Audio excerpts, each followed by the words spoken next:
Right. What's going on, people? So, I'm just documenting. If you catch the live, cool. Go ahead and share. You know what I'm saying? Just know that these are being made because I'm killing two birds with one stone. Basically, I'm in Arkansas at the moment. I'm on my way back home. I got about an hour before I get back to Shreveport. I almost went to Houston, but I was like, nah, I don't really feel like driving in Houston tonight. So anyway, yeah, man, I don't really remember where I left off either. I just remember, you know, like, okay, let's start talking about it. Okay, yeah, let's see how well this is gonna work. This is why I edit videos. I don't know what I'm gonna have to edit because I had so much going on, you know, but I be talking to passengers about, you know, my life and everything. And, you know, I started getting groomed for the music industry at a very, very young age. And I'm still talking about grooming. And I started getting groomed for the sex industry at a very, very young age. I think I kind of gave y'all a very brief run through. We'll just kind of take a recap of the other video. You know, the streets made me, they snatched me, they took me, and then they saved me. And I can't get much fucking realer with y'all than that. So you know, you got a lot of people in the industry that are whistleblowing for different rituals and things that occur within the Illuminati. And I'm not claiming to be Illuminati. I'm putting the disclaimer on there right now, nor will I ever claim to be in the Illuminati. But you know, they talk about panda eyes, okay? And they talk about panda eyes being the after effects of what happens when children are raped, you know, and that's where it comes from. And panda, I forget Chris, what's his name? He's really the one that broke it down, and what panda actually is. Panda is a sex form. It's a ritualistic sex form. And with panda, it does cause dark circles under your eyes. It's very, very easy to control a person after the panda ritual has been done. And the first time I had the panda ritual done on me, I was 6 years old. My father did it, and I think that's what we were talking about. And just not the fact that my dad did not remember what happened. And I believe that because, you know, people can be used as conduits, and they may or may not remember because they're being used in these rituals. And if you're being used as a conduit in a ritual, it's very possible you may not remember. So, you know, fortunately, my dad's ass was saved by a psychic that I met along the way, who said, yeah, I think that was the last thing I said to y'all earlier before I took that other live down, because I got to edit it, because these are all going to go into a storyline. So, anyway, my dad raped me at 6 years old, and for a long time I didn't remember. I actually didn't remember that it had happened until I was probably in my 20s and I was in a rehab. And it all just kind of came back and hit me at one time. Like, I had remembered, like, the groping and things of that nature. And let me just go ahead and tell you now, hey, parental advisory is suggested on these type of things, because we're going to get into some very serious topics of things that happen. And shout out to Zuckland in Zuckerberg, because I'm doing this for awareness. This is the story of my life, and I will be putting this into YouTube videos. So, anyway, yeah, man, when they hit that vagus nerve anally, let's just go ahead and be real about it, that vagus nerve controls your entire nervous system. So a person doing a panda ritual can then have full control over that person's body if they know the right black magic techniques to then call in whatever spirits they wish to call in at whatever time. So, the rise of Trinity Marsh, the demon in me. You know, I'd overdosed at one point in time. I remember it. I overdosed, and I woke up, and I was someplace just random as fuck, man. And then I must have had multiple rooms, and I went to one of my rooms, and then I just remember laying on the bed and passing back out, and like I said briefly, her coming to me and basically saying, hey, you ain't using this body. You are not using this body, so I'll use it, no problem. And she took me. She gave me another life. Turned me into a completely different person. Horse of a different color. Behold, a pale horse. It's a really good book. It's on different CIA documents and declassifications, and of course they're declassifying the Gateway documents. So now that they're declassifying the Gateway documents, I feel that those of us that were involved in Gateway experiments will be stepping forward. Really, a lot of us started stepping forward years ago, just not in front of certain crowds. We had to kind of meet and discuss about it, you know, because what was the point? What was the point? You know, what was the point? What was the point of the panda ritual on me when I was a child, other than to groom me and get me ready for the initiation, the world initiation of the New World Order? So, anyway, panda, yeah. So, 13, that's when they started with the gang initiation, the very first gang initiation. That lasted for 2 years. And that was also a grooming process, because during that 2 years, a lot of people ran through me and several of my homegirls. God rest one of their souls, Lindsay Howard. God rest your soul, my dear. But, you know, several of us went through it at the same time, and we got in, bruh. And so it was then at that point that, you know, around 17, because 15 really was the first time that the first group of people came to me and my friends to try to get us to start with the escort industry. We were 15 years old, and we were like, no thank you. So, yeah, that's, cocaine's a hell of a drug, bro. And even though it was a hell of a drug, I've always had a job. To some extent. And at this point, I was not yet in the sex industry. So, anyway, 17, sitting by a pool. It had to have been close to my 17th birthday, because, again, Lindsay, God rest her soul, bought me a nighttime bathing suit. So I had my daytime bathing suit. I'll never forget, it was a red string bikini with some orange bottoms, with some red string tied to it. And she got me a beautiful lime green 2-piece bikini, and that's what I wore at night. And I used to take my guitar down to the pool, because this is when I was recording my first album with my dad. And I only recorded 3 songs. I had written like literally a whole album. Keep in mind, like, I was doing things as a child, like writing classical music on the piano. And when I did pick music back up, flashback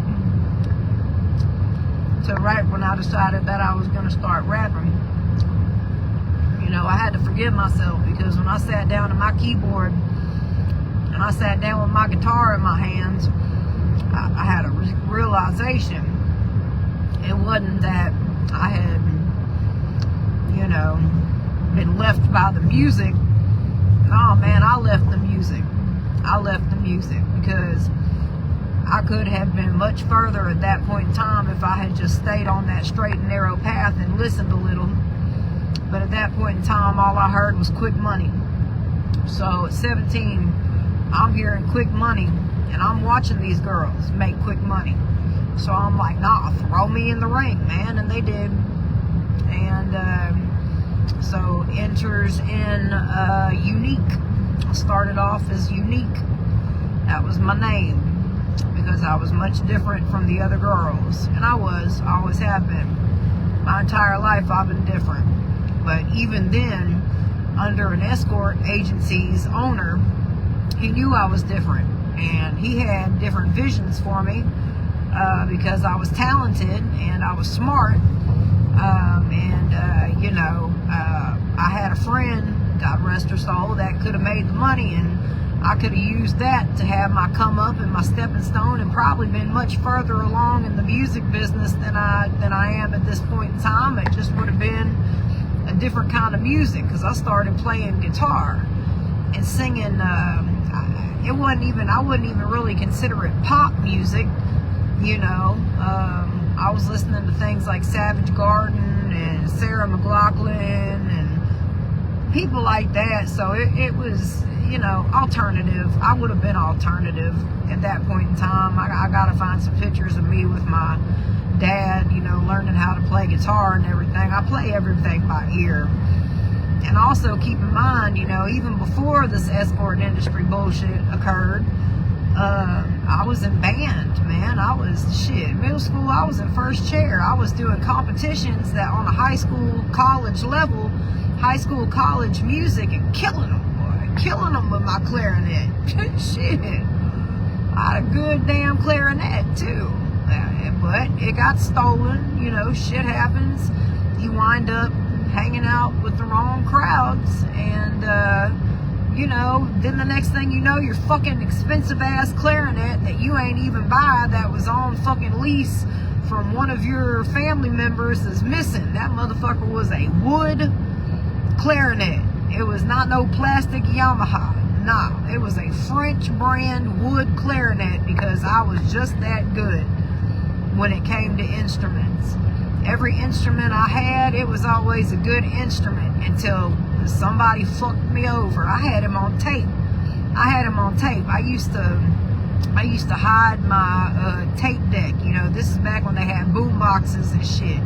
So I used to hide my tape deck in the house whenever people would come over, because I would call them on their shit. Like, say, bruh, don't come to my house with this bullshit, because I know you the one that fucking did it, and I got fucking proof. You feel me? So, you know, fortunately, you know, I did not get my clarinet back. And that particular tape got snatched from me, but that's okay, you know, whatever. Smarter than the average bear, but had I been smarter than the average bear, I just would have fucking gotten my shit back. But anyway, whatever.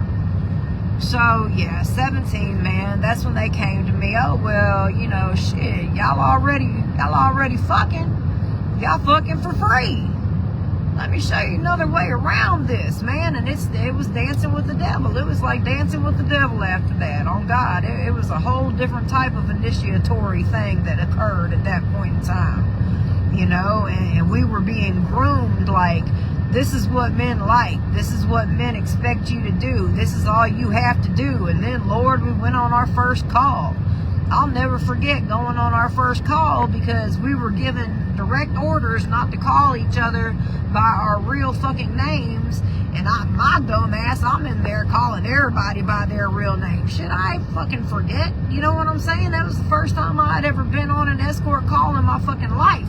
But I'll tell you what happened. I walked out that motherfucker with like $500. There were like 3 of us on that call.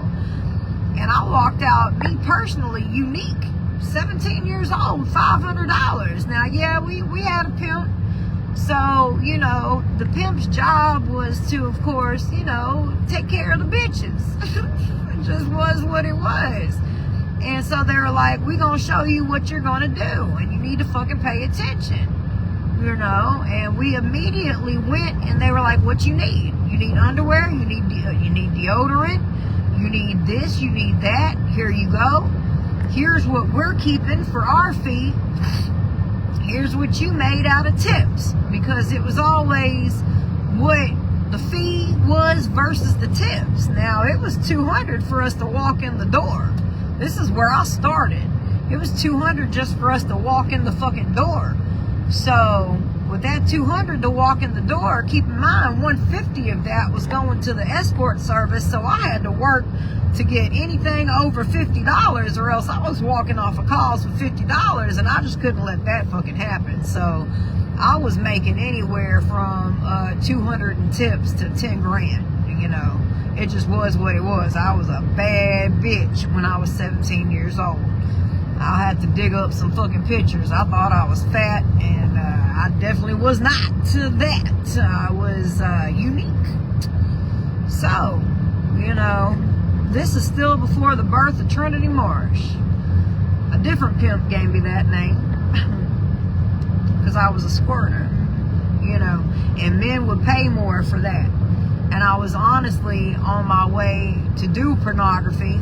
I was on my way to do pornography, man. I was on my way to California. But God. So, I'm going to take this and I'm going to take that other tape from earlier and see if I can combine them for chapter 3, because I got chapter 1. Chapter 2 is lipstick on the mirror. Lipstick on the mirror is in the process, is coming. That will be my podcast. It's already done. It's mine. I own the copyrights right here, right now, to Lipstick on the Mirror. Okay. And I go into very briefly, of course, why I call it Lipstick on the Mirror, because there were all kind of rituals. You know, we started talking off about rituals, panda eyes, you know, all the way to, hey, you know, yeah, we had rituals in the game to make sure, you know, that we were safe. Some of it would seem like lunacy to those who have never been in an escort service. But it was just how we ran things, and that was a way to show trust between, you know, pimps and hoes. It just is what it is.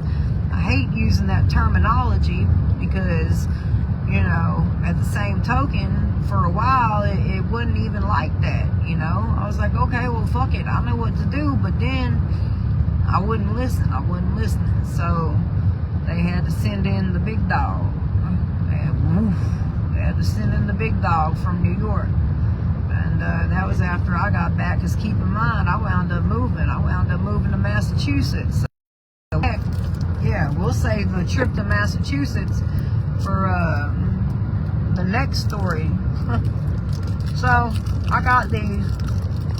I have to put these into chapter 3. I don't know what I'm going to call it yet.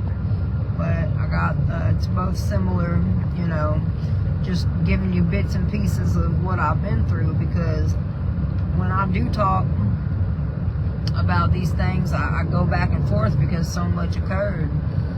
And people are like, man, you really did live through this type of shit. Yeah, man, that was my fucking life. And again, I'll say, everybody's like, so where the fuck was you? Why you wasn't fucking rapping? I was rapping. I was also making a shitload of fucking money.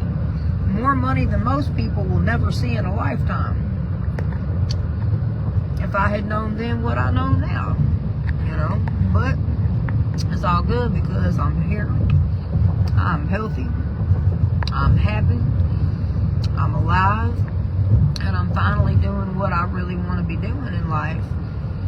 Aside from being a mama, you know, and making sure that my kids don't make the same mistake. I'm blessed and highly favored. Alhamdulillah. Praise be to God. So, anyway, let me get back on the road. I'm on 49 South. I guess I got about 35 minutes or so before I get back into Shreveport. But I said, you know, after a girl came to me yesterday and said, hey man, Alright. Now that you got your Instagram set up, use Facebook for what you can use it for. Start making them videos. Because I'm going to tell my story. I'm telling my story before anybody can tell my fucking story. This is me. This is my life. This is the autobiography of Mim Elizabeth McCoy, man. Born Mim Elizabeth McCoy, dubbed Mimsy by my... Now, it just is what it is. So y'all be looking for that. Y'all be looking for that. I want to set up a nice little place where I can go and just sit and start documenting. Going to Dallas. Dallas is coming up. So let's get it. Let's go. GOG. Bye.